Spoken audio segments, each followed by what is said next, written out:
The dust hadn't settled from the stagecoach wheels when Boone Carver first laid eyes on the property that would change his life. It was October 1883, and the Colorado air carried the bite of approaching winter. He stood at the edge of the ranch, all 6 feet and 7 inches of him casting a long shadow across the weathered fence posts. His uncle Jedediah was dead. That much he knew from the telegram that had reached him 3 weeks prior in Cheyenne. Consumption, the lawyer had written in cramped handwriting when Boone arrived in Pinedale. Took him quick at the end. Mr. Cornelius Bradshaw, Esquire, was a nervous man who kept adjusting his spectacles as he read through the will.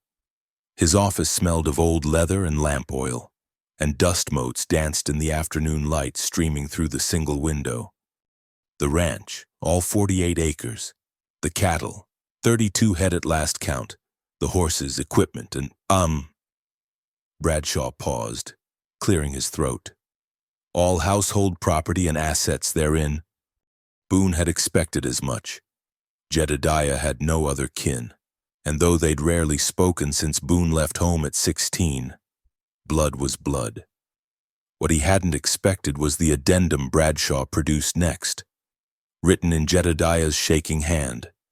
There's also mention of a domestic arrangement, Bradshaw said, his voice dropping. A woman, Mexican, I believe, part of an agreement your uncle had with her previous employer. The word hung in the air like smoke. Boone's jaw tightened. He'd seen enough of the world to know what agreements meant when they involved women changing hands like cattle. She's at the ranch? As far as I know, your uncle was quite specific that she was to be included in the transfer of property. Boone took the papers without another word. The ride to the ranch was 12 miles through scrub brush and red rock, giving him plenty of time to think. He'd been working cattle drives for 15 years, had seen the worst and best of men, had used his fists more times than he could count and his gun when he had to. But this, inheriting a human being, sat in his gut like spoiled meat. The ranch house came into view as the sun began its descent behind the mountains. It was modest but well kept, with a sturdy barn and corral. Smoke rose from the chimney, which meant someone was home. Boone dismounted, his boots raising small clouds of dust as he walked toward the front steps. That's when he saw her. She sat on the porch steps, a piece of cloth in her lap and a needle in her hand. The dying light caught the shine of her black hair, which was pulled back in a simple braid. She didn't look up immediately, her fingers continuing their steady work on what appeared to be a torn shirt. When she finally raised her eyes, Boone felt something shift in his chest. She wasn't what he'd expected. There was no fear in her dark eyes, no cowering submission. She looked at him straight on, taking in his height, his dust-covered coat, the gun at his hip. Her face was striking rather than pretty. High cheekbones, a strong jaw, skin the color of coffee with cream. He guessed her age at perhaps 25, though something in her gaze suggested she'd lived more years than that. "You're Jedediah's nephew," she said. It wasn't a question. Her voice carried a slight accent, musical but controlled. Boone Carver. He removed his hat, unsure why he felt the need for the courtesy. She nodded, setting aside her sewing and standing. She was taller than most women, though still had to tilt her head back to meet his eyes. "I am Isela. Just Isela? Isela Delgado." She smoothed her simple gray dress with steady hands. "I've prepared supper. You must be hungry after your journey." She turned to go inside, but Boone's voice stopped her. "Wait." Isela paused at the door, looking back at him with those unreadable eyes. "The lawyer. He said you were part of the property transfer." Something flickered across her face, not quite anger, not quite sadness. "That's what the papers say." "I don't hold with that." She studied him for a long moment. Then what do you hold with Mr. Carver? It was a fair question, and one he didn't have an answer for. Not yet. I suppose we'll figure that out. I suppose we will. She disappeared into the house, leaving Boone standing on the porch with his hat in his hands. The interior was cleaner than any bachelor's house had a right to be. The wooden floors were swept, the windows washed, and something that smelled like heaven was simmering on the stove. Boone found himself suddenly aware of the trail dust on his clothes, the weeks of stubble on his jaw. Isola moved around the kitchen with practiced efficiency, setting out plates and cups. She'd set 2 places at the table, one at the head, one to the right. When Boone sat down, she served him first, beef stew with vegetables, fresh bread, coffee black as night. Then she sat in her place and began eating without ceremony.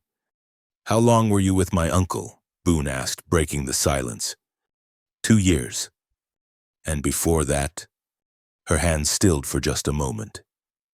"I was with Mr. Cortlandt, Raymond Cortlandt. Perhaps you know him." Boone did know him. Everyone in 3 counties knew Raymond Cortlandt, owned the biggest spread in the territory, had the sheriff in his pocket, and was mean as a rattlesnake even on his good days. "Jedediah bought you from Cortlandt?" "They had business arrangements. I was part of a debt settlement." Her tone was matter-of-fact, as if discussing the weather. "And Jedediah, did he?" Boone found he couldn't finish the question.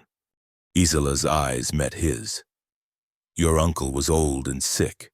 He wanted someone to keep house, cook meals, tend the garden. Nothing more. Relief washed through him, though he tried not to show it." They finished the meal in silence. When Isela rose to clear the dishes, Boone stood too. "I'll help." She looked surprised. "That's not necessary." "Maybe not, but I'll do it anyway."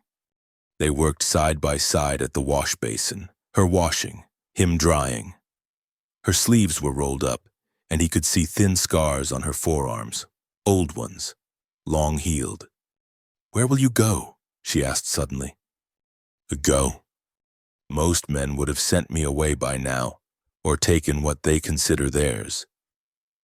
You've done neither, which means you're planning to leave." Boone set down the plate he was drying.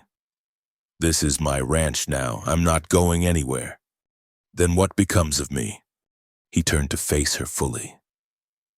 In the lamplight, he could see the tension in her shoulders, the way she held herself ready for whatever answer came. "I told you, I don't hold with owning people. You're free to go if you want. I'll give you money for travel, help you get wherever you need to be. And if I have nowhere to go, then you stay, work for wages like any other ranch hand, room and board plus fair pay for keeping house." Isola was quiet for so long he thought she might not answer. When she finally spoke, her voice was barely above a whisper. "I don't belong to anyone." "No," Boone agreed. "You don't?" She nodded once, decisively. "Then I'll stay, for now." That night, Boone bedded down in the barn despite Isela's protests that the house had a spare room. He needed time to think, to adjust to this strange new situation. As he lay in the hay listening to the horses shift and snort, he thought about the woman in the house, the way she'd looked him in the eye, the quiet strength in her bearing, the way she'd said, "I don't belong to anyone," like a declaration of war. He'd inherited a ranch, cattle, and according to the law, a woman. But what he'd found was something else entirely, a mystery, a challenge, and perhaps, though he didn't dare name it yet, a beginning. The first frost came early that year, silvering the grass and making the cattle's breath visible in the dawn air. Boone had been at the ranch for 3 weeks, and in that time, he and Isola had developed a careful dance of coexistence. She rose before dawn to start the coffee and prepare breakfast. He was in the barn by first light, tending the horses and checking the cattle. They ate their meals together in increasingly comfortable silence. and by evening, they'd taken to sitting on the porch, him whittling, her mending or reading from one of Jedediah's few books. It was during the fourth week that things began to shift. Boone had spent the morning repairing a section of fence that the cattle had broken through. His hands were raw from the work, splinters embedded deep despite his calluses. He came in for the noon meal to find Isola kneading bread dough, flour dusting her arms up to the elbows. "There's a basin with warm water by the stove," she said without looking up. "For your hands." He paused in the doorway. "How did you—" "You've been favoring your right hand all morning. I could see from the kitchen window." Boone washed his hands, wincing as the water hit the torn skin. When he sat at the table, Isola abandoned her bread and brought over a small wooden box. Without asking permission, she took his right hand in both of hers and began extracting splinters with a pair of tweezers. "You don't have to—" he started. "Be quiet," she said mildly. "Men always make the worst patients." Her touch was gentle but sure, and Boone found himself studying her face as she worked. There was a small scar at the corner of her left eyebrow, and her lashes cast shadows on her cheeks in the afternoon light. "Hey there," she said, releasing his hand. "Try to keep it clean." That evening, Boone worked late in the barn, fashioning something from a piece of oak he'd been saving. When he finished, he carried it to the house and set it on the porch. A rocking chair, simple but sturdy. Sized for someone considerably smaller than himself, Isola found it the next morning. She ran her hands over the smooth wood, tested the rockers, then looked at him with an expression he couldn't quite read. "I thought you might like somewhere comfortable to sit in the evenings," he said, suddenly feeling foolish. "I've never owned a chair," she said quietly. "Never owned anything that was just mine." "Well, now you do." She sat in it that very evening, her mending in her lap, rocking gently as the sun set behind the mountains. Boone sat in his usual spot, pretending to focus on sharpening his knife, but finding his gaze drawn to the peaceful picture she made. The change in their routine came gradually. Isola began joining him in the barn sometimes, learning to handle the horses. She had a natural way with them, especially with a skittish mare named Buttercup that even Boone approached with caution. "You've worked with horses before?" he observed one morning, watching her curry Buttercup's coat. "My father raised them before." She didn't elaborate, and he didn't push. In return, Boone began helping more in the house. He carried water from the well without being asked, split wood for the stove, even attempted to help with cooking, though that ended with a batch of biscuits that could have served as ammunition. "Perhaps you should stick to what you know," Isola suggested, trying not to laugh as they buried the evidence behind the chicken coop. "And what's that?" "Anything that doesn't involve a cooking pot." It was the first time he'd heard her come close to teasing, and he found he liked the way amusement softened her features. The trip to town became necessary when supplies ran low. Boone had been dreading it, knowing the questions that would come, the looks Isola would receive, but she faced the prospect with her usual calm. "I need fabric," she said as they prepared to leave. "If we're going to town." "For mending." "For a new dress, and this one is—" She gestured at the gray wool she wore daily. "It wasn't my choice." Boone understood. The dress was a uniform, a mark of her former status. "Get whatever you need," he said. "Any color you want." They took the wagon, Isola sitting beside him on the bench. She wore a shawl he'd never seen before, deep blue with embroidered edges. When he commented on it, she smiled slightly. "I made it from curtains in the spare room. I hope you don't mind." "Everything in that house is as much yours as mine," he said, meaning it. The general store was busy with Saturday shoppers. Conversation stuttered to a halt when they entered, Boone's imposing height drawing attention as always. But it was Isola who caused the whispers. She kept her head high, moving through the store with quiet dignity. Mrs. Abigail Hutchins, the store owner's wife, was a woman who prided herself on knowing everyone's business. She watched with sharp eyes as Isola examined bolts of fabric. "That's quality goods," Mrs. Hutchins said, her tone suggesting Isola shouldn't be touching it. $3 a yard. "It's worth $2 at most," Isola replied evenly. "The weave is loose here and here." Boone stepped forward. "We'll take 6 yards of the blue and 4 of the yellow calico." "Mr. Carver." Mrs. Hutchins's voice dripped false sweetness. "I heard about your inheritance. How generous of you to clothe your—" "Mrs. Carver," Boone interrupted, his voice carrying through the store. "My wife will need thread to match and new needles." The store went silent. Isola's hand stilled on the fabric, but she didn't contradict him. Mrs. Hutchins's mouth opened and closed like a landed fish. "Your wife?" she finally managed. "Is there an echo in here?" Boone pulled out his money. "The fabric, thread, and needles. Today, if you please." They completed their purchases in tense silence. It wasn't until they were back in the wagon, heading out of town, that Isola spoke. "Why did you say that? Would you prefer I let her insult you?" "I can handle insults. I've heard worse." She paused. "But now they'll expect. They'll watch to see if it's true."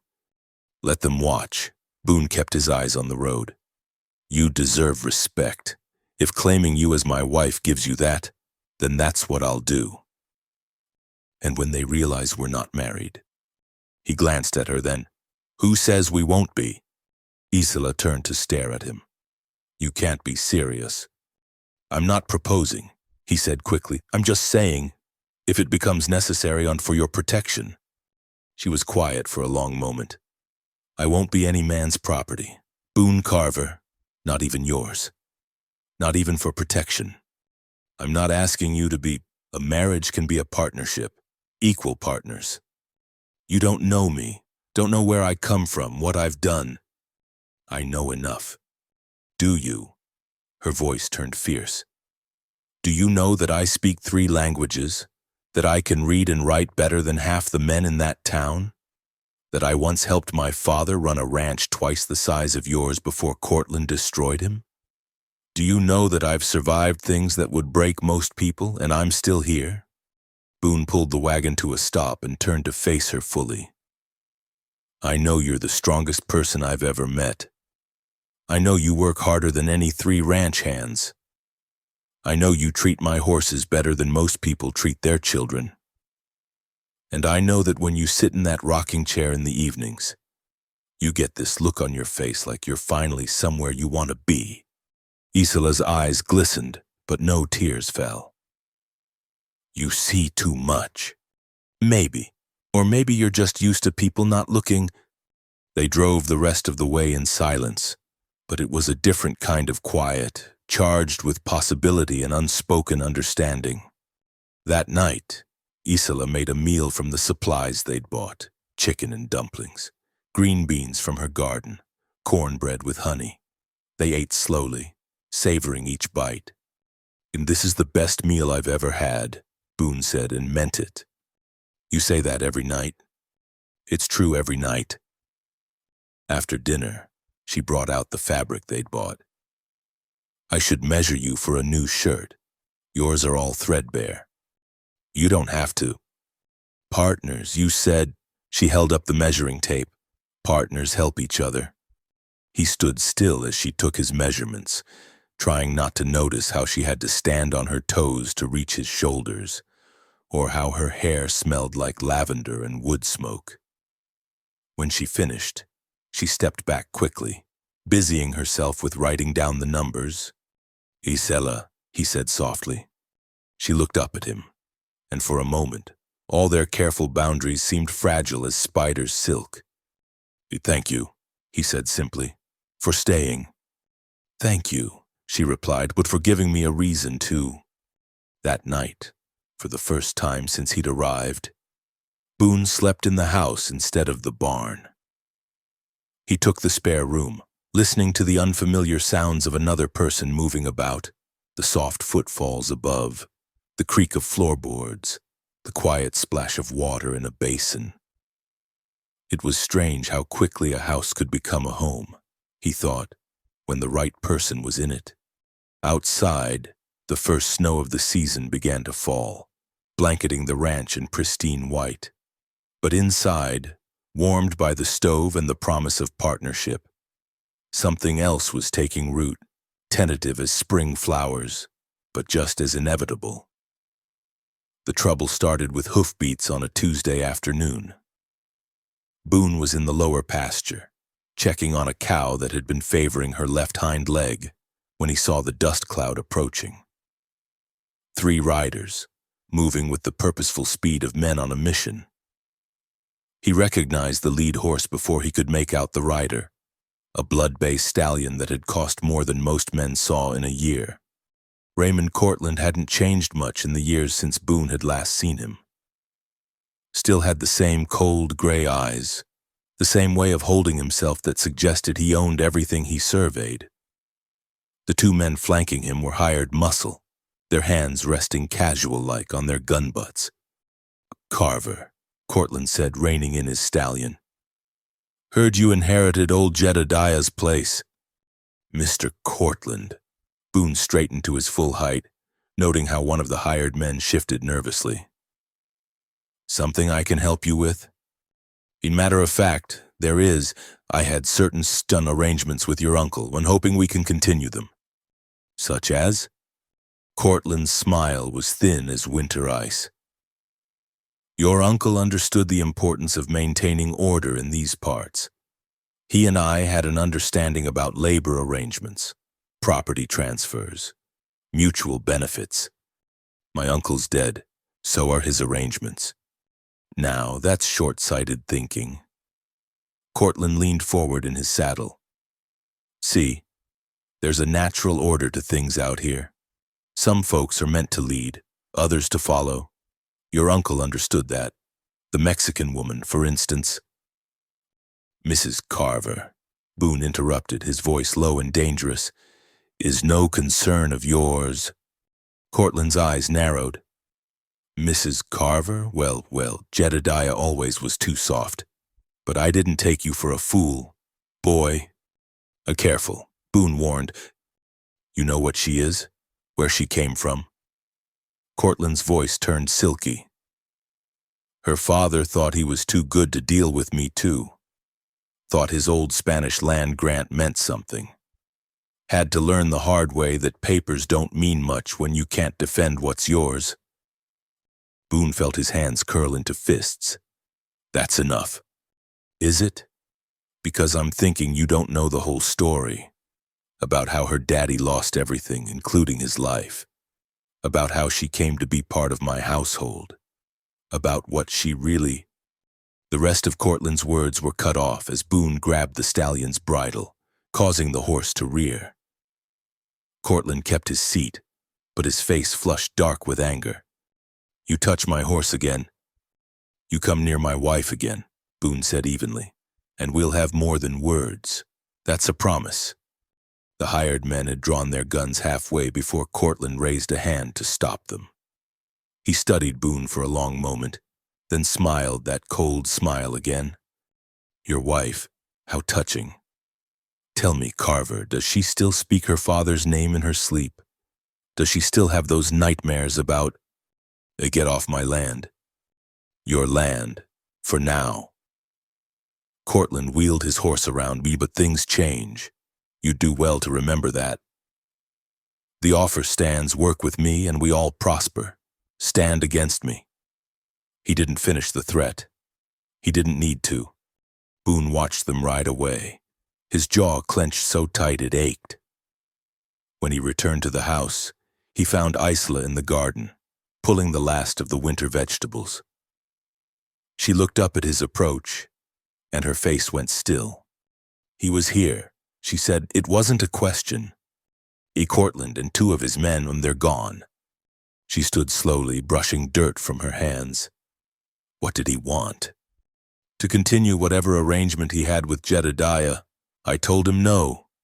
And he didn't like it. Isola nodded, her face carefully blank. I should leave. Like hell. You don't understand. Then help me understand. Boone stepped closer. He mentioned your father. The land grant. Something flickered in her eyes. Pain. Old but still sharp. Come inside. In the kitchen, she poured coffee with hands that trembled slightly. They sat at the table, and for a long moment she just stared into her cup. My father was Alejandro Delgado, she began. He owned 6,000 acres along the river, land his father had claimed under Spanish rule. Good land, water rights. Cortland wanted it. What happened? What always happens. Lawyers, forged documents, witnesses who disappeared or changed their stories. My father fought it for 3 years, spent everything we had on legal fees. Her voice grew bitter. Justice is expensive in this country, and Cortland had deeper pockets. Your father lost the case. He lost everything, the land, the house, the horses he loved more than life, and when he tried to take it back. She paused, her knuckles white around the coffee cup. They said he was stealing horses from his own barn, shot him for a horse thief on what used to be our land. Jesus, Isela, I'm sorry. I was 17, no family left, no money, nowhere to go. Cortland offered me work in his household, said it was Christian charity. Her laugh was sharp and humorless. I learned quick enough what his charity meant. Boone reached across the table, covering her hand with his. You don't have to tell me any more. Yes, I do. You need to know what you're risking by keeping me here. She turned her hand palm up, interlacing their fingers. I tried to run twice. The first time, his men caught me before I made it 10 miles. The second time, I made it to the sheriff in Silver Creek, and turns out he was Cortland's cousin. And that's when Jedediah bought you. Bought my debt, he called it. Said I owed Cortland for room and board, for the trouble of tracking me down, $500 more money than I'd see in a lifetime. She met his eyes. Your uncle saved me. Boone. He was dying and he knew it, but he paid that money to get me away from Cortland. And now Cortland wants you back. He wants to own me. It was never about the work. He has plenty of servants. It's about power, about finishing what he started with my father. Boone squeezed her hand. He won't touch you, I promise. You can't fight him. He owns half the territory, has judges in his pocket. I've faced worse men than Raymond Cortland. Have you? She pulled her hand away. This isn't some bar-room brawl. Boone. He destroys people legally, systematically, and when that doesn't work. She stood abruptly, moving to the window. I won't have your death on my conscience. I've carried enough ghosts. Boone rose and crossed to her, standing close but not touching. You're not running anymore. I'm not worth. You're worth everything. The words came out rougher than he intended. You're worth fighting for, worth standing up to men like Cortland for. You're worth. She turned to face him, and suddenly the space between them seemed too small and too vast all at once. What am I worth, Boone? She whispered. He cupped her face in his hands, gentle as if she might spook. Everything, he repeated. You're worth everything to me. She rose up on her toes and kissed him, soft and sweet and sad all at once. When they broke apart, tears tracked down her cheeks. He'll come back, she said, with more men, with papers, with the law on his side. Let him come, we'll be ready. That night, Boone cleaned and oiled his guns while Isela altered the new shirt she'd made him. They worked in companionable silence, but underneath ran a current of tension. The peace they'd built was fragile, threatened now by shadows from the past. "Tell me about your father," Boone said eventually. "Not how he died, how he lived." Isola's hands stilled on the fabric. Then, slowly, she began to speak. She told him about Alejandro Delgado, who could gentle any horse and sang old Spanish songs while he worked. About her mother, Maria, who died when Isola was 12 but had taught her to read and write in 3 languages first.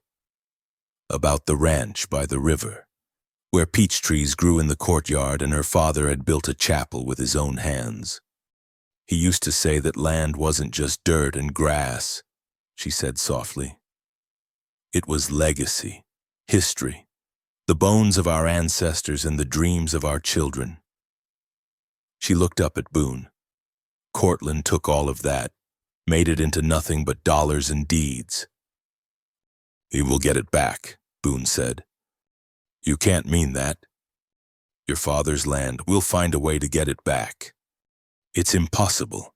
Even if we had proof of Cortland's fraud, no court would—" "Then we'll find another way." He set down the gun he'd been cleaning. "I may just be a cowboy, Isola, but I know about fighting for what's right, and I know that men like Cortland always have secrets. We just need to find them. And if we can't, and then we make our stand here together." She came to him then, setting aside her sewing and curling into his arms. They sat like that as the fire burned low, holding each other against the storm they both knew was coming. Outside, snow began to fall again, heavier this time.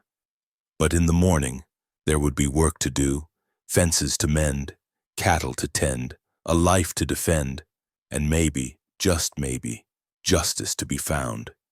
The town would whisper, Cortland would scheme, and the odds would be against them. But as Boone held Isola close, feeling her heartbeat against his chest, he knew with bone-deep certainty that some things were worth any risk, even if it meant war. The cellar had been locked for as long as anyone could remember.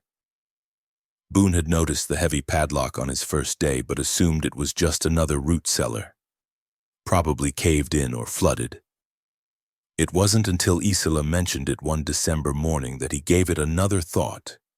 "Your uncle went down there every month," she said, setting breakfast on the table. "Always alone. Always locked it after. You never asked what was down there." I learned not to ask questions in Cortland's house. The habit stayed with me. But now Boone was curious. After breakfast, he took a crowbar to the lock. It broke easier than expected, rust having done most of the work. The wooden doors creaked open, revealing stone steps descending into darkness. "Fetch a lantern," he told Isola. They descended together, the lantern casting dancing shadows on the stone walls. The cellar was larger than expected, carved from bedrock, but it wasn't stored vegetables or preserved goods that made them stop short. It was the filing cabinets, 3 of them, military style, lined up against the far wall, and beside them, crates of documents, ledgers, and what looked like surveying equipment. "What in the hell?" Boone breathed. They spent the morning going through papers, Isola's education proving invaluable as she deciphered legal documents and old Spanish land grants. What they found painted a picture that made Boone's blood run cold.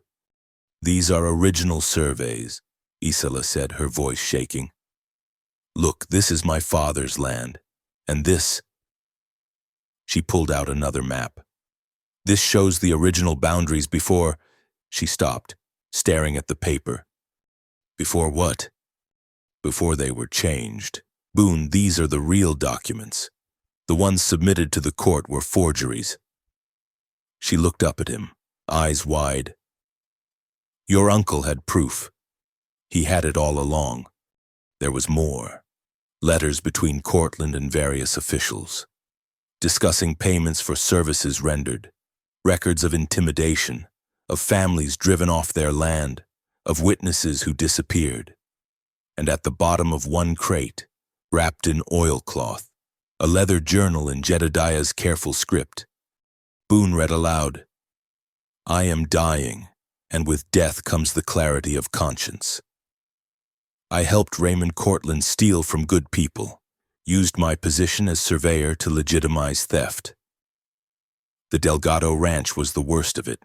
Alejandro was a good man, and I helped murder him as surely as if I'd pulled the trigger."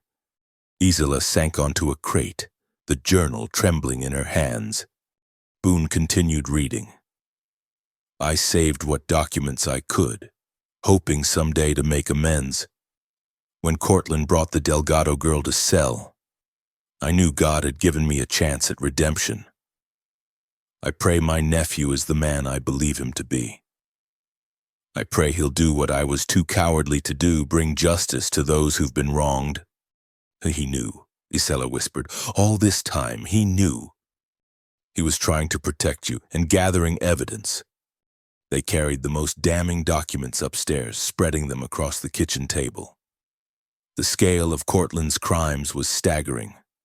Dozens of families cheated, robbed, driven away.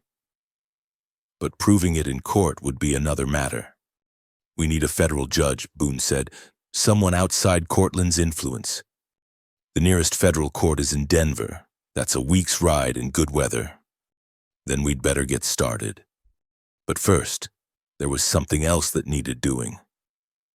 That evening, as snow fell soft outside, Boone stood in the parlor, hat in hand, looking uncharacteristically nervous. "This morning changed things," he said. Isola looked up from the document she'd been studying. "How so?" "We have proof now. Evidence that could destroy Cortland, maybe get your land back. But it also puts you in more danger than ever." He took a breath. "What I said in town, about you being my wife, I think we should make it true." She set down the paper slowly. "Boone," hear me out. A wife can't be compelled to testify against her husband. More importantly, if something happens to me, you'd have legal claim to everything, the ranch, the evidence, all of it. Cortland couldn't touch you without going through proper inheritance channels. You're proposing marriage for legal protection? No. He crossed to her, taking her hands. I'm proposing because I love you. Because I want to wake up every morning knowing you're there. Because when I think about fighting Cortland, the only thing that scares me is the thought of losing you. He squeezed her hands gently. The legal protection is just good sense on top of that. Isola studied his face for a long moment. You barely know me. I know you hum when you're happy. I know you talk to the horses in Spanish when you think no one's listening. I know you're brave enough to survive hell and kind enough to leave sugar water for the hummingbirds. I know you're the strongest, smartest, most beautiful woman I've ever met. He smiled softly. What else do I need to know? My favorite color is yellow, she said quietly. I'm afraid of thunderstorms. I can't carry a tune to save my life. I still wake up sometimes thinking I'm back in Cortland's house. Tears traced down her cheeks. I may never give you children. What he did, the doctor said. Isola. He pulled her close, holding her as she shook. You're enough. Just you. Always. She pulled back to look at him. You really mean that? Every word.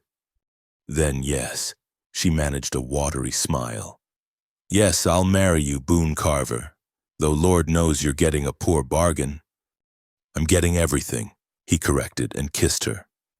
They were married 3 days later in a small chapel 10 miles north, presided over by Father Miguel Santos, an old Apache Mexican priest who'd known Isola's father.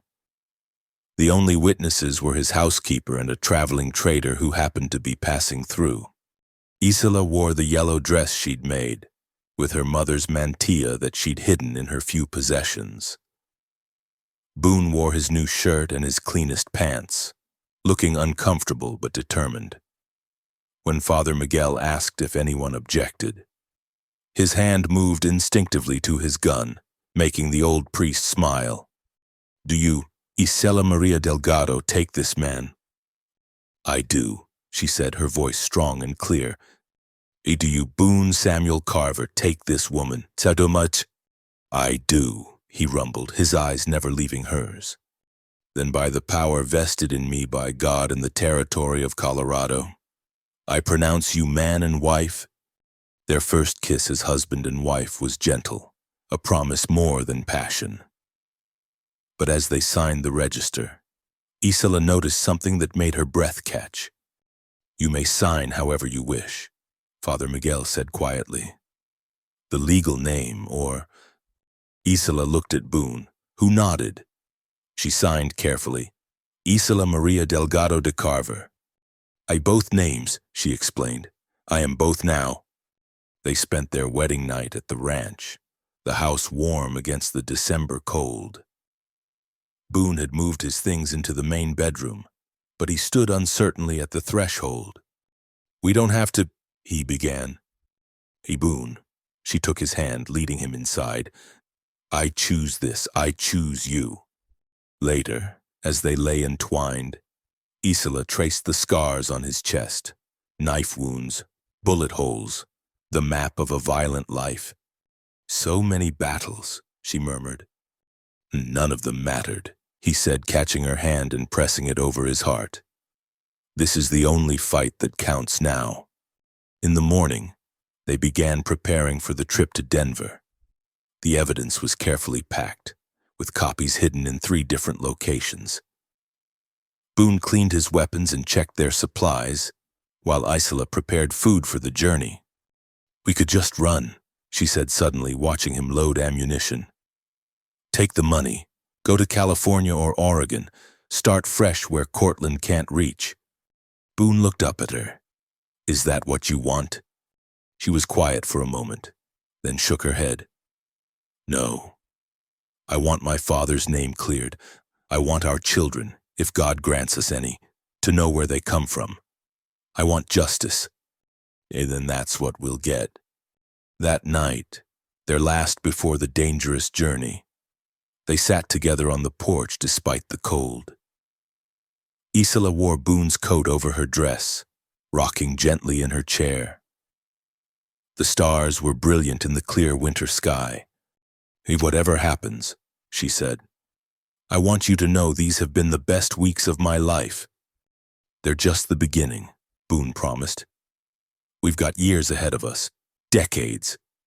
She smiled, reaching for his hand. From your lips to God's ears. Inside the house, the evidence waited. Outside, somewhere in the darkness. Cortland was likely planning his next move. But for this moment, there was just the 2 of them, married in the eyes of God and law, ready to face whatever came next. Together. The wedding certificate was barely a week old when they made their move. Boone had wanted to leave for Denver immediately, but Isela convinced him to wait, to plan carefully. It proved to be wise counsel. They left before dawn on a Tuesday, taking the northern route through the mountains. Boone drove the wagon while Isela rode Buttercup alongside, both of them armed and watchful. The documents were hidden in false bottom of the wagon bed, with decoy papers in more obvious places. "If they stop us," Boone had said, "then let them find what they expect to find." They made it 30 miles before seeing the riders. "Behind us," Isela said quietly, her hand moving to the rifle across her saddle. Boone glanced back. 4 men, maintaining distance but clearly following. "Could be travelers." "Could be." But her tone said she didn't believe it any more than he did. They pushed harder, but a wagon couldn't outrun mounted men. When the riders finally closed in, Boone recognized 2 of them, Cortland's men from that first visit. The other 2 were strangers, hard-faced men with deputy badges that looked too new to be honest. "Morning, Carver," the lead rider called out. His name was Hobbs, Boone remembered. Mean as a snake and twice as quick. Need you to turn that wagon around? I can't do that, Boone replied evenly. Got business in Denver. Mr. Cortland has questions about some missing property. Seems old Jedediah had documents that belonged to him. Wouldn't know anything about that, would you? Everything on this wagon is mine, legal and proper. Hobbs smiled, showing too many teeth. Well now, that's what we need to verify. So you'll come back peaceful-like, or we'll take you back less peaceful.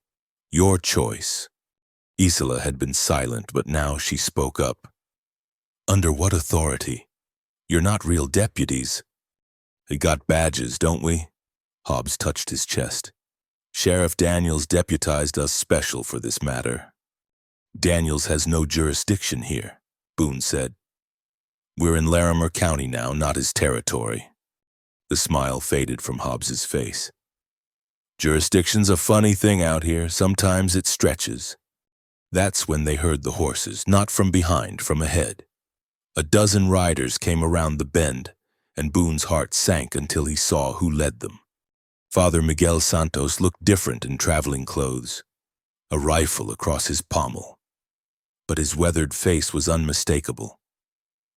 The men with him were a mix of Mexican vaqueros and Apache scouts, all armed, all watching Hobbs with unfriendly eyes.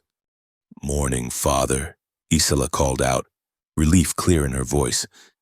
Senora Carver, Senor Carver. The priest nodded graciously. I thought you might appreciate company on your journey. The roads can be dangerous. Hobbs's hand had moved to his gun, but now he calculated odds. 4 against 14, with half of those 14 being Apache warriors who looked eager for a fight. Not good odds at all. This ain't your business, Padre, he tried. Ah, but it is. Father Miguel smiled benignly. I married these good people. In my culture, that makes them family. And family looks after family, no? One of the Apache scouts said something in his own language. The others laughed, but it wasn't a pleasant sound. Mr. Cortland will hear about this, Hobbs warned. Please give him my regards. Father Miguel replied, Tell him the church is very interested in his charitable works. Very interested indeed. Hobbs wheeled his horse around. This ain't over, Carver. And never thought it was, Boone replied. They watched Cortland's men ride away, dust rising in their wake. Only when they were specks in the distance did Boone allow himself to relax. Father, he said, I don't know how to thank you. No thanks necessary. I've been waiting 40 years to strike a blow against Cortland.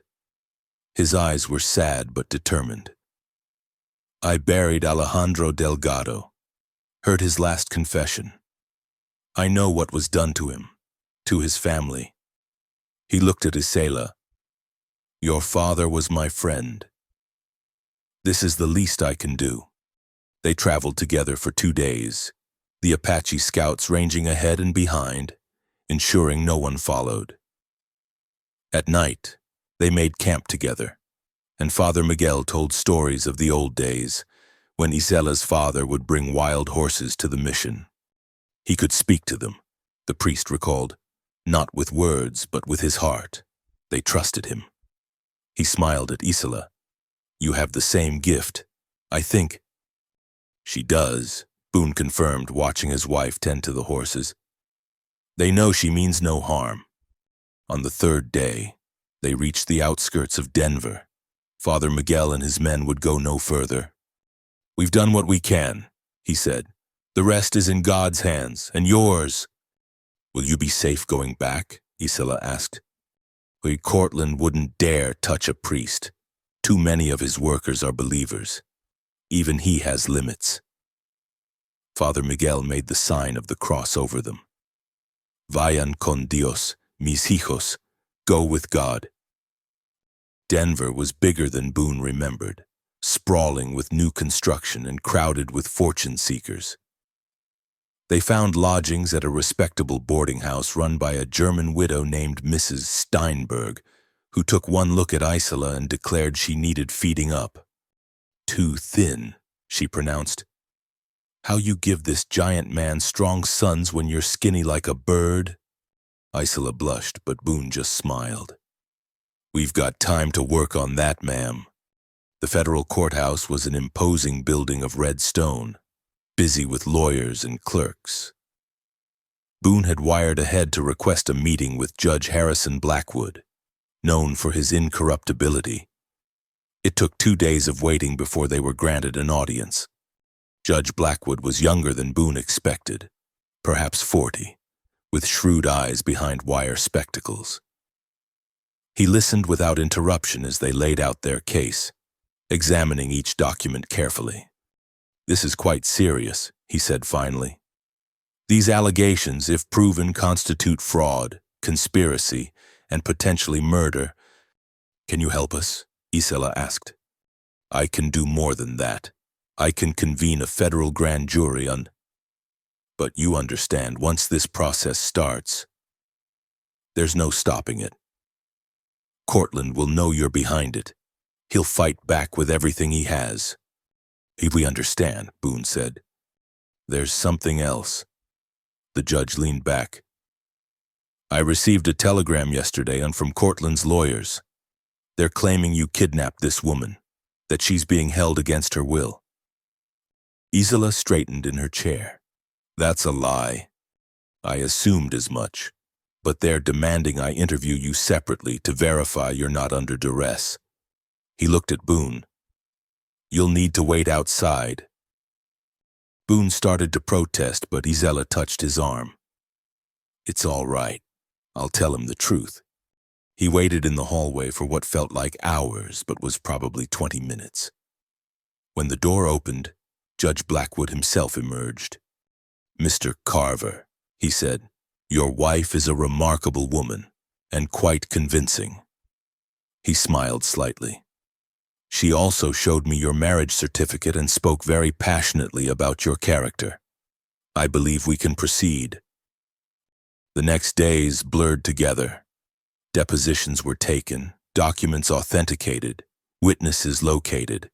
Isola proved invaluable, her education allowing her to explain complex land dealings to the court clerks. Boone focused on security, always watchful for Cortland's men. The telegram came on their 5th day in Denver. Cortland moving against ranch. Come home. Miguel. They were on the road within an hour, pushing the horses hard. The return journey seemed endless, each mile stretching like 10. Isola rode beside the wagon now, her face set with determination. If he's hurt anyone, she began. He hasn't, Boone said firmly. Father Miguel's too smart to send that telegram if things were already lost. This is Cortland trying to draw us out. They smelled the smoke before they saw it. Not the ranch, thank God, but one of the outbuildings was ablaze.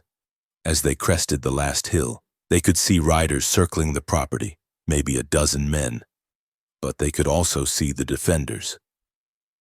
Father Miguel's men had fortified the ranch house, and someone, probably the Apache scouts, had taken position in the barn. A standoff, Boone muttered. Not for long, Isola said. She'd seen what he had, more riders approaching from the east. But these wore official badges that caught the late afternoon sun, real federal marshals, not Cortland's bought men. The lead marshal was a grizzled veteran named Tom Brennan. He took in the scene with experienced eyes, then rode directly to where Cortland sat his horse, watching the siege. Raymond Cortland? Brennan's voice carried clearly. I have a federal warrant for your arrest. Charges include fraud, conspiracy, and intimidation of witnesses. Cortland's face went white, then red. This is preposterous. I'm a respected businessman. You're under arrest, Brennan repeated. No, you can come quietly, or my men can take you, your choice. For a moment, it looked like Cortland might order his men to fight. Then he saw the federal marshals, 8 of them, all veterans, all ready. His hired guns were already backing away, suddenly remembering urgent business elsewhere. This isn't over. Cortland snarled, but he allowed himself to be taken into custody. As the marshals led him away, Isela rode up beside his horse. She said something in Spanish, too quiet for Boone to hear. Whatever it was, it made Cortland flinch as if slapped. "What did you tell him?" Boone asked later, as they stood on their porch watching the last of the riders disappear. "I told him my father's name," she said simply, "so he would remember it in prison." That night, their home was full of celebration. Father Miguel's men had protected the ranch well, and Mrs. Steinberg had somehow followed them from Denver with a wagon full of food, declaring they needed proper feeding after such excitement. But Boone and Isela slipped away from the festivities, walking hand in hand to the small cemetery on the hill. There, beside Jedediah's grave, they stood in silence. "It's not over," Isela said quietly. "The trial, the legal battles, it could take years." "We've got years," Boone replied, pulling her close. "All the years we need." She leaned into him, this remarkable woman who'd survived so much, who'd fought so hard for justice, his wife, his partner, his equal in all things. "Te amo," she whispered. "I love you too," he replied, and meant it with every fiber of his being. Tomorrow would bring new challenges, but tonight, they were home. They were together, and they were free. It was enough. It was everything. The trial of Raymond Cortland became the talk of 3 counties. But while lawyers argued in Denver, life in Pinedale continued. Isela had an idea that came to her one morning while watching children chase chickens past their gate. Dirty-faced youngsters who should have been in school. "There's no proper schoolhouse for 20 miles, she told Boone over breakfast. "These children are growing up without letters or numbers. What are you thinking?" "I could teach them, here, in the barn loft. It's dry and has good light." Boone studied his wife's face, seeing the spark that meant she'd already decided. "You know Cortland's people won't like it. Even with him locked up awaiting trial, he still has supporters. Let them dislike it." She lifted her chin. "Knowledge is power, Boone. That's why men like Cortland fear it."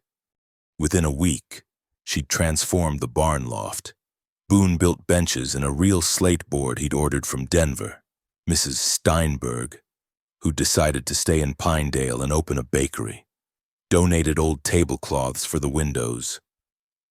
Father Miguel sent books, primers in both English and Spanish.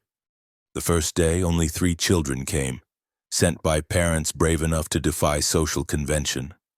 Maria Gonzalez, age 7, Tommy Morrison, 9, little Sarah Hughes, barely 5, clutching a cornhusk doll. Isela greeted them in both languages, her smile warm enough to melt their shyness. "Welcome to our classroom. Here, everyone learns together." By the second week, there were 8 children. By the month's end, 15. They came from Mexican families, poor white settlers, even a freedman's daughter whose family had recently arrived from Texas. Isela taught them letters and numbers, but also pride in their names, their histories, their potential. Boone often found excuses to work near the barn during lesson time, just to hear her voice carrying through the walls. She had a gift for making learning feel like play, using songs for the alphabet, stones for counting, stories that held even the wiggliest children spellbound, but not everyone approved. Clarence Hutchins, husband to the sharp-tongued store owner, arrived one afternoon with 2 other men from town. Boone met them at the gate, noting their stiff postures and sour expressions. "Carver," Hutchins began without preamble, "we need to discuss this situation." "What situation would that be?" "Your wife teaching those children, mixing them all together like that. It ain't proper." "It seems proper enough to me. Children learning their letters, what's improper about that?" "You know what I mean." Hutchins' face reddened. Mexican children, white children, that freedman's girl, all in the same room. People are talking. Let them talk. It's disrupting the natural order. The natural order? Boone stepped closer, using his height. Like the natural order that let Cortland steal from families for 20 years? That natural order? One of the other men, Silas Weatherby, spoke up. Now see here, we're respectable folk. We don't hold with Cortland's methods, but neither do we hold with stirring up trouble. Education is trouble now. When it puts ideas in heads that shouldn't have them. Yes. Boone was about to respond when Isela appeared, having heard the voices. She walked with quiet dignity, still wearing the apron she used to protect her dress from chalk dust. "Gentlemen," she said pleasantly, "I couldn't help but overhear. Perhaps you'd like to observe our classroom, see what actually happens there?" "We know what happens," Hutchins snapped. "Filling those children's heads with notions above their station." "Their station?" Isela's voice remained calm, but Boone saw steel beneath. "And what station is that, Mr. Hutchins? The one you assign them at birth? The one that says Maria Gonzalez can't learn because her parents speak Spanish? That Tommy Morrison should stay ignorant because his father died in debt? The world has an order." "Yes," Isela interrupted. "And education is how we improve it. These children will read contracts before they sign them. They'll know when someone's cheating them. They'll write letters, keep accounts, maybe even become teachers themselves." She smiled, but it didn't reach her eyes. "Is that what frightens you? That they won't be so easy to cheat?" Weatherby shifted uncomfortably, but Hutchins stood firm. "You're Cortland's woman. Everyone knows it. You have no business." The words cut off as Boone's hand closed on his shirt front, lifting him partially off the ground. "She's my wife," he said quietly. "And you'll speak to her with respect, or we'll continue this conversation behind the barn." "Boone." Isela touched his arm. "Put him down. Mr. Hutchins is leaving now, aren't you, sir?" Boone released him, and Hutchins stumbled back, straightening his coat with shaking hands. "This isn't over. There are laws." "Yes," Isela agreed. "And I know them better than you think. There's no law against teaching willing children. But there are laws against harassment and intimidation. Would you like to test them?" The men left, but the confrontation marked a turning point. The town divided, those who supported the school and those who opposed it. Some merchants refused to sell to parents who sent their children. Others, like Mrs. von Steinberg, offered free bread to students who came regularly. The children, blissfully unaware of the adult tensions, thrived. Maria Gonzalez showed a gift for mathematics. Tommy Morrison discovered he could write poetry. Little Sarah Hughes learned to write her name and spent an entire afternoon showing everyone her accomplishment. One evening, as Isela graded papers by lamplight, she said quietly, "They came to the school today. Cortland's wife and daughters. They stood at the road, watching." Boone looked up from the harness he was mending. "Did they say anything?" "No, but the eldest girl, she looked hungry. Hungry. For what we have, for learning. I could see it in her eyes." Isela set down her pen. "It's not fair. Boone, she can't help who her father is." "You're thinking of inviting her. Would that be so wrong? To show that we're better than their hatred?" Boone crossed to her, kissing the top of her head. "You've got the biggest heart of anyone I know." But her mother would never allow it. "No," Isela agreed sadly. "She wouldn't." The pressure increased as winter deepened. Someone left a dead coyote at their gate, a clear threat. Windows at the school were broken twice. But for every act of intimidation, support grew. Parents began taking turns standing guard during lessons. Father Miguel visited weekly, lending his authority to the enterprise. Then came the letter that changed everything. Judge Blackwood himself, writing to inform them that several prominent Denver educators had heard of Isela's school. They were sending an official inspector, Professor James Whitman from the Colorado Board of Education. They want to make it official, Isela breathed, reading the letter for the third time. A real school with territorial recognition. That's good, isn't it? It's wonderful. But Boone, if the inspector doesn't approve, if he finds fault, they could shut us down permanently. Professor Whitman arrived on a Tuesday, tall and stern in his black coat, carrying a leather case full of assessment materials. The children were nervous, sensing the importance of the visit. Even usually irrepressible Tommy Morrison sat still as stone. "Mrs. Carver," Whitman said, adjusting his spectacles. "I'll need to observe your methods, test the children's progress, and review your qualifications." Of course. For 3 hours, he watched and took notes. He tested Maria's arithmetic, listened to Tommy read, examined the younger children's writing slates. His expression revealed nothing. Finally, he asked to speak with Isela privately.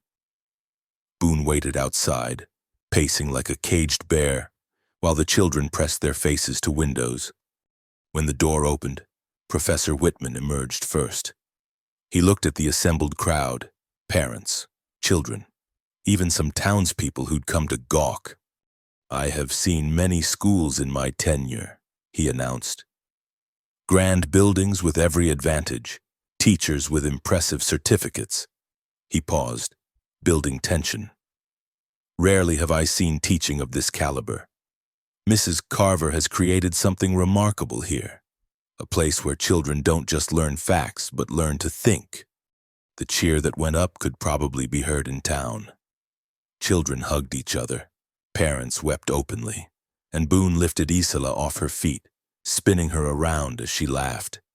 "There's more," Whitman continued when the noise died down. "The board is prepared to offer official recognition and a stipend for supplies. They're also interested in Mrs. Carver's methods for teaching mixed groups of children. They'd like her to write a guide for other teachers." That night, they celebrated with a feast in the barn.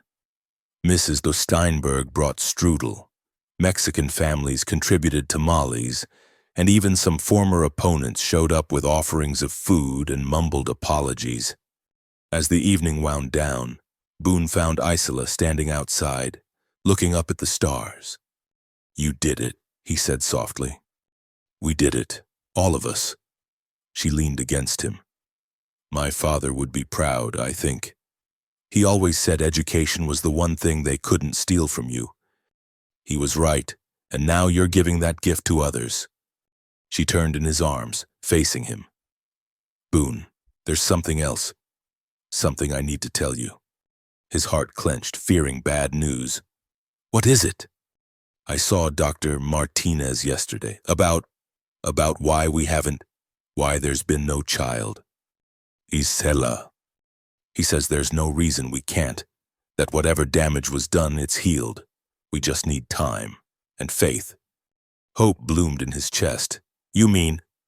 "I mean," she smiled through tears, "that maybe one day our own children will sit in that classroom, learning alongside all the others, equal and free."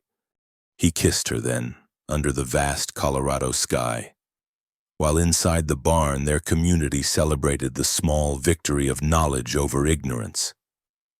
It wasn't the end of their struggles. Cortland's trial still loomed, and there would always be those who feared change. But tonight, they had won something precious: the right for children to learn, to dream, to become more than what others said they could be. And in that victory, Isela had found her purpose, not as property or victim, but as a teacher, a leader, a force for change. The school would grow, the opposition would fade, and from this small barn in Colorado, ripples of change would spread, carried by children who learned that the color of their skin or the language of their parents didn't determine their worth. all because one woman refused to accept the world as it was, and one man stood beside her as she changed it. The verdict came on a Tuesday morning in March, delivered by telegram while Isola was teaching arithmetic. Boone read it twice before the words sank in. Cortland found guilty all counts. Stop 20 years hard labor, stop land restoration hearings begin next month, stop congratulations, stop Blackwood. He walked to the barn, standing in the doorway watching his wife guide small hands through their numbers. Sunlight streamed through the windows they'd installed last month, illuminating dust motes and eager faces. When she noticed him, something in his expression made her step outside. "What is it?"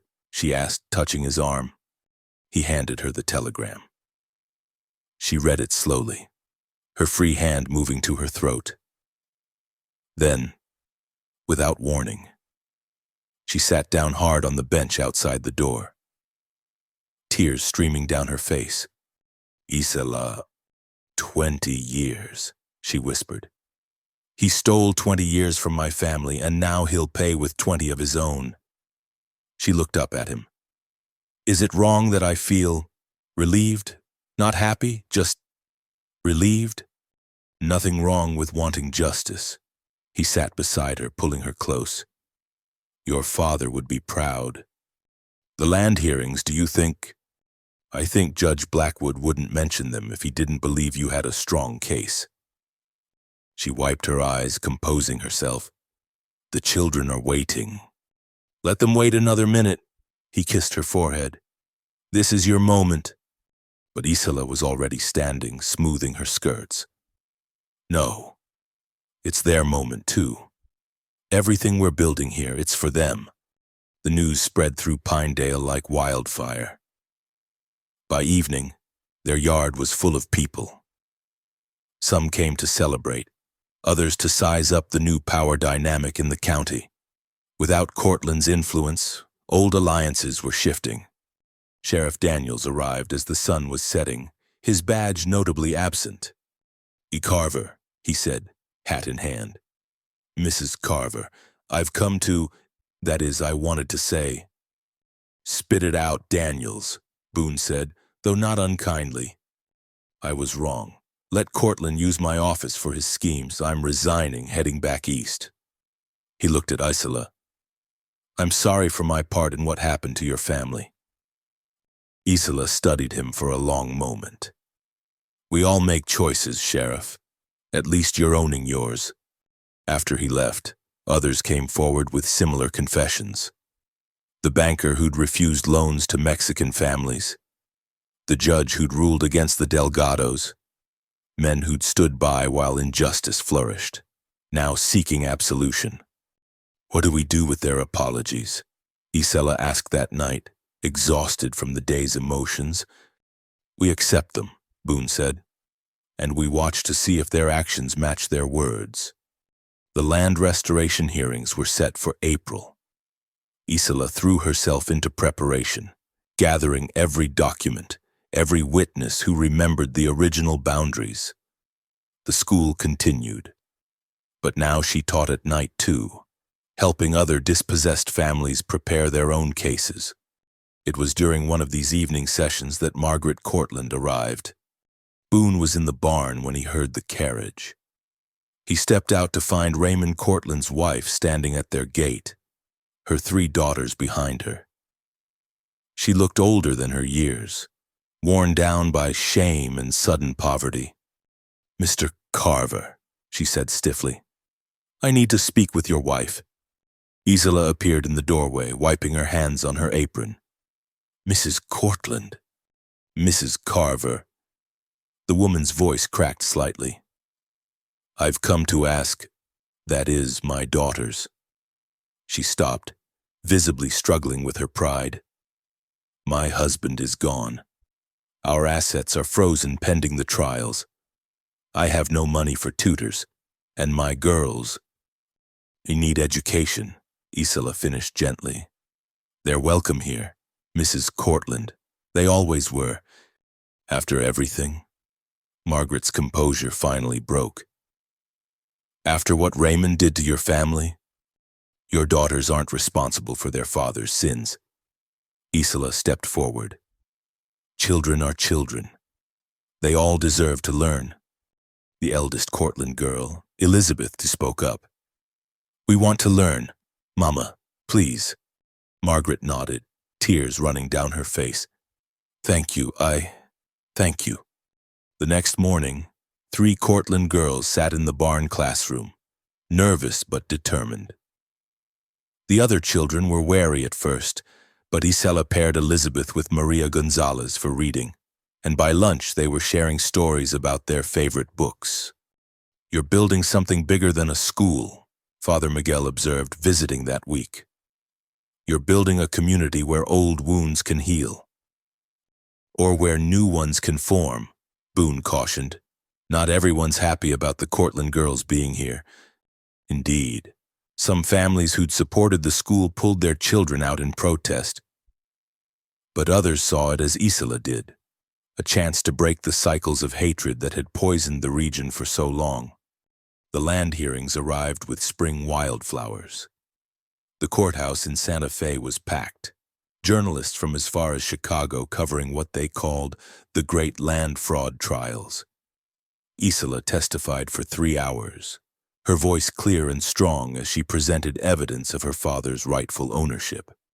Cortland's lawyers fought viciously, but without their clients' money and influence, they were outmatched. When Isela produced the original Spanish land grant, hidden in Father Miguel's church for 40 years, the courtroom erupted.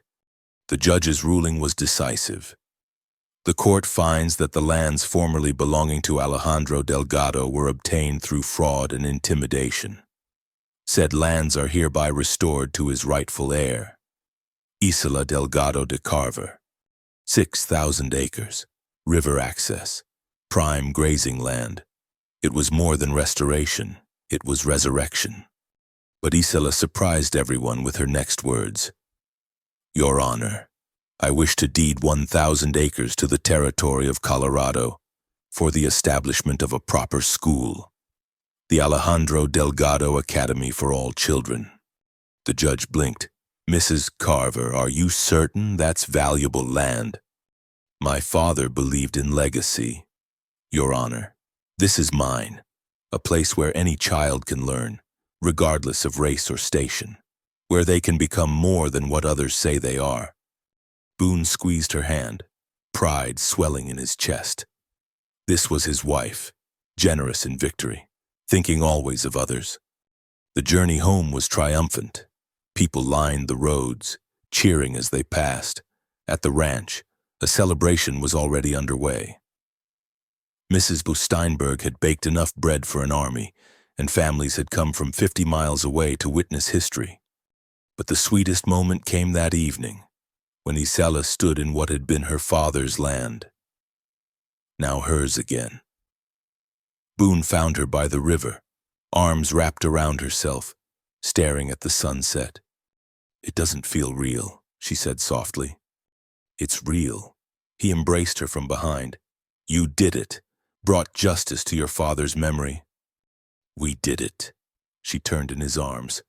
None of this would have happened without you. You gave me the strength to fight. You always had the strength. I just stood beside you while you used it. They were interrupted by young Maria Gonzalez running toward them. Senora Carver, Senora, come quick! Alarmed, they followed the girl back to the celebration. The crowd had parted, forming a circle around something. In the center stood Elizabeth Cortland, facing down 3 boys who'd been taunting her about her father. My father did wrong things, Elizabeth was saying, chin high despite her tears. But I'm not him.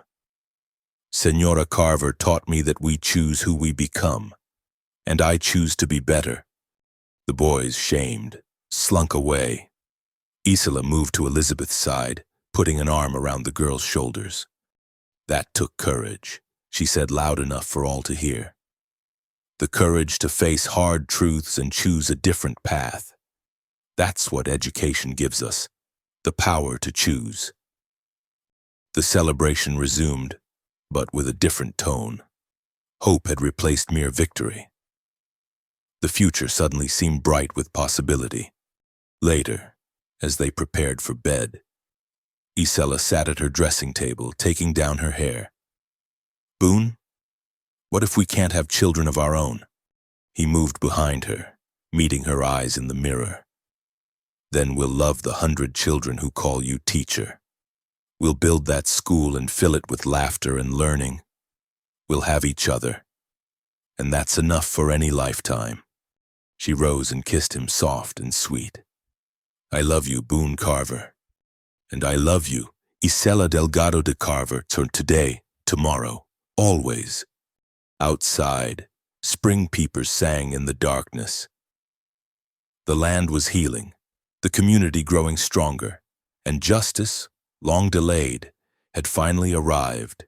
In the barn, slates and primers waited for tomorrow's lessons. On the hill where they'd build the new school, surveyors' stakes marked out classrooms, a library, dormitories for children who came from far away.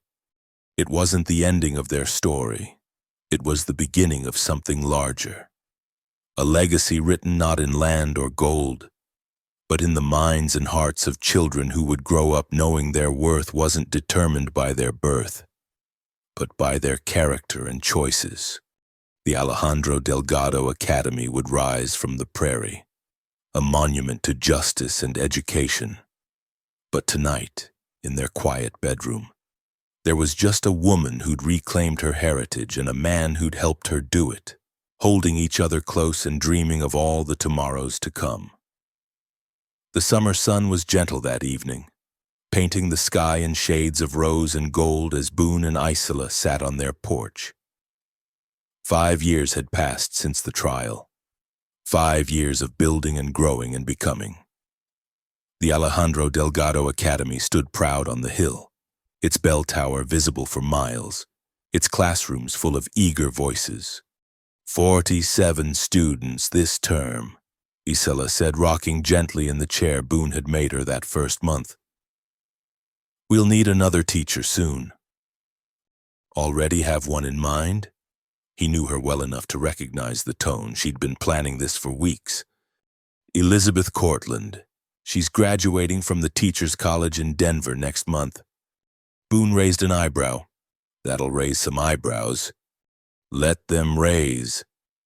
Isela's voice held that quiet steel he'd fallen in love with. "She's brilliant, dedicated, and understands better than most what education can mean to a child who needs hope." He reached over, taking her hand. It was rougher now than when they'd met, marked by chalk dust and garden soil and the 1,000 small tasks of building a life. But to him, it was beautiful. "You've changed this whole valley," he said softly. "Changed it for the better. We've changed it." She squeezed his fingers. "Every choice we made together." The sound of horseshoes on the path made them look up. Maria Gonzalez, now 17 and heading to college herself in the fall, rode up with the mail. She'd been helping at the school as an assistant teacher, preparing for her own future. "Evening, Mr. Carver, Mrs. Carver," she called out, dismounting with easy grace. "Letter from Denver. Looks official." Isela took the envelope, her breath catching when she saw the seal. "It's from the State Education Board." "What do they want now?" Boone asked. The board had been nothing but supportive, but official letters still made them both wary. She opened it carefully, reading aloud. "Dear Mrs. Carver, the Board of Education is pleased to inform you that the Alejandro Delgado Academy has been selected as a model school for the state of Colorado. We would like to send educators from across the territory to observe your methods." Her voice trailed off, overcome with emotion. Maria whooped with joy, and Boone pulled his wife close, feeling her tremble with the magnitude of it all. "A model school," she whispered. "Papa, do you see? Your name will teach children across the whole territory." That night, they walked together through the academy grounds, The dormitory housed 12 children from distant ranches. The library, Isola's particular pride, held over 1,000 books in English and Spanish. The garden provided vegetables for the school's kitchen, where students learned practical skills alongside their letters. Remember when it was just a barn loft? Boone mused. You teaching 3 scared children? I was scared too, she admitted, terrified I'd fail them. You could never fail them. You gave them what Cortland and men like him feared most, the power to think for themselves. They paused at the memorial stone they'd placed for Alejandro Delgado. Fresh flowers lay at its base. Someone always remembered to bring them. There's something I need to tell you, Isola said quietly. Something I've been waiting to be sure about. Boone's heart skipped, the careful hope in her voice. Dr. Martinez confirmed it yesterday. We're going to have a child. Boone, come winter. He stared at her, joy and disbelief warring on his face. You're certain? Very certain. She took his hand, placing it on her still flat stomach. After all this time, when I'd made peace with it never happening. A child, he breathed, then louder with growing joy. A child. He lifted her off her feet, spinning her around as she laughed, their happiness echoing across the grounds where so many children had already found their futures. Careful, she protested through her laughter. I'm not fragile, but let's not take chances. He set her down gently, hands framing her face. A baby. Our baby. Growing up surrounded by all this learning and hope you've built. Growing up knowing their worth from the very start, she agreed. Never having to question whether they belong. They told no one else yet, holding the secret close like a treasure. But Boone noticed changes, how Isola's hand would drift to her stomach during quiet moments, how she'd pause at the window watching the children play with a soft, dreaming expression.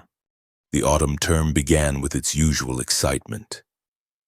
Elizabeth Cortland arrived to take up her position, nervous but determined. The first day when she entered the faculty room, the other teachers fell silent. But Isola rose, crossing to embrace her former student. Welcome home, Elizabeth. Your classroom is ready. I won't disappoint you, Elizabeth said fiercely. I owe you everything. You owe me nothing. You earned this through your own hard work. Isola smiled. Though if you want to repay anything, do it by teaching these children the way you wished someone had taught you. By October, Isola's condition was obvious. The community's reaction was overwhelming. Gifts arrived daily, from hand-sewn blankets to carved toys. Mrs. Jen Steinberg, now a grandmother figure to half the county, began planning what she called the feast of the century for after the birth. One evening, as the first snow began to fall, Boone found Isola in the academy's main classroom, running her hand over the small desks. Our child will sit here one day, she said softly. Learning alongside the banker's son and the field worker's daughter, equal, free. What if they don't want to be a scholar? He teased gently. What if they want to raise cattle like their papa? And then they'll be the best educated rancher in Colorado, she replied. But they'll have the choice. Boone, that's what matters. The baby came with a December blizzard, as if making a dramatic entrance to match the life they'd enter. Dr. Martinez barely made it through the snow, but Isela was strong, and after hours that tested Boone's nerves more than any gunfight, their daughter announced her arrival with a cry that could have woken the whole valley. A girl, Dr. Martinez announced, placing the bundle in Isela's arms. Healthy and loud, she'll make a good teacher someday. They named her Esperanza Maria Carver, hope for what she represented. Maria, for Isela's mother and the student who'd become like a daughter to them. Look at her, Isola whispered, touching the baby's tiny fingers. She's perfect. Like her mother, Boone said, sitting carefully on the bed's edge. one large finger stroking his daughter's cheek with infinite gentleness. The community celebrated Esperanza's birth like she belonged to all of them.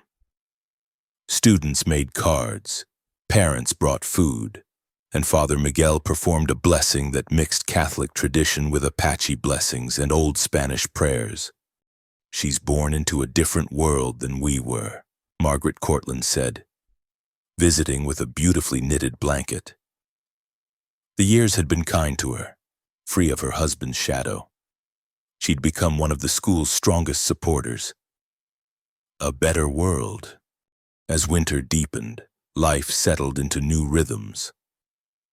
Isola taught with Esperanza in a cradle beside her desk, the baby lulled by the sound of lessons.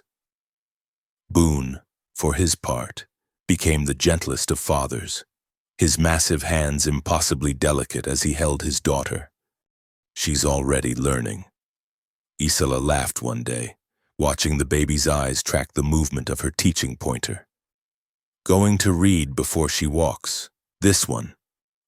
The school continued to grow. Educators arrived monthly to observe, taking Isola's methods back to their own communities. The dormitory expanded. A second building was planned. What had begun as one woman teaching 3 children in a barn had become a movement. One evening in late winter, as they sat by the fire with Esperanza sleeping between them, Isola said quietly, "Sometimes I think about that first day, when you found me on Jedediah's porch. Seemed like you were waiting for something," Boone recalled, "or someone. I was waiting for my life to begin again. I just didn't know it yet."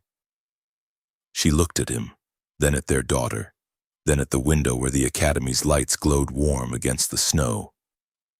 "And now look, life everywhere.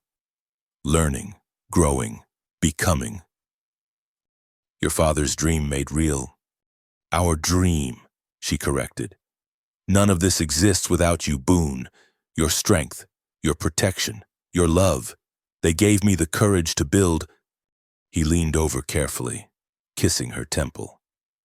"And you gave me purpose beyond just existing.